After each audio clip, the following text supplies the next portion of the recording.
A comunicação de Cavaco Silva ao país sobre a indigitação de Passos Coelho para formar o governo, constituindo mais um episódio de assumido confronto com a Constituição da República Portuguesa, que tem pautado os mandatos do Presidente da República e o seu percurso,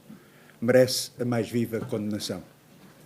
Cavaco Silva não se limitou a comportar-se como tutor da coligação PSD-CDS e a usar as funções em que está investido para procurar resgatar estes partidos da expressiva derrota que foram condenados pelo povo português. Cavaco Silva exorbitou funções, abusou das prerrogativas que lhe estão constitucionalmente atribuídas, subverteu os fundamentos do regime democrático, assumiu-se não como Presidente da República, mas como representante do PSD e do CDS, em Belém, e expôs o país a uma atitude de humilhante subserviência externa. A Cavaco Silva, enquanto Presidente da República, é-lhe exigido respeito pela Constituição, imparcialidade e sentido de Estado, não sendo admissível considerações sobre a legitimidade dos partidos e da sua ação política, muito menos dando voz a concepções antidemocráticas e fazendo juízos de intenções sobre terceiros.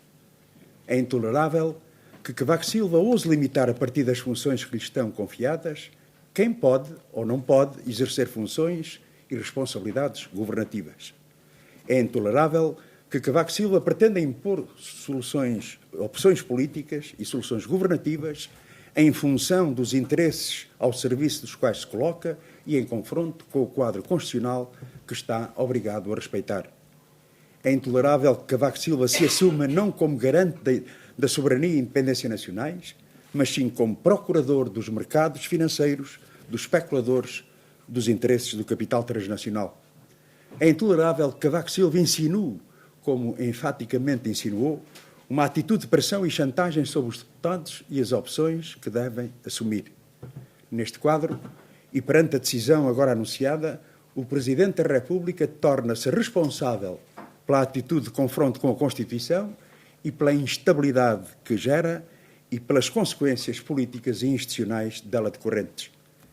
Pela parte do PCP, a decisão de Cavaco Silva de indigitar Passos Coelho para formar governo sussurrará na Assembleia da República com a aprovação de uma moção de rejeição ao programa de governo que venha a ser apresentado pelo PSD e CDS. Abre-se assim a possibilidade de dar expressão à vontade manifestada pelo povo português nas eleições de 4 de outubro, pondo termo à política de destruição, empobrecimento e declínio nacional. Como temos afirmado, PSD e CDS não têm condições para governar, havendo na Assembleia da República uma maioria de deputados, que é condição bastante para a formação de um governo de iniciativa do PS,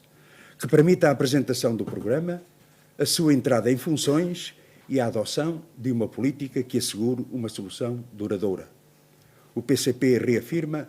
o seu compromisso de lutar por uma política que responda de facto aos direitos dos trabalhadores e do povo, à elevação das suas condições de vida, ao combate às injustiças e desigualdades sociais, ao necessário crescimento económico e a uma efetiva política de emprego.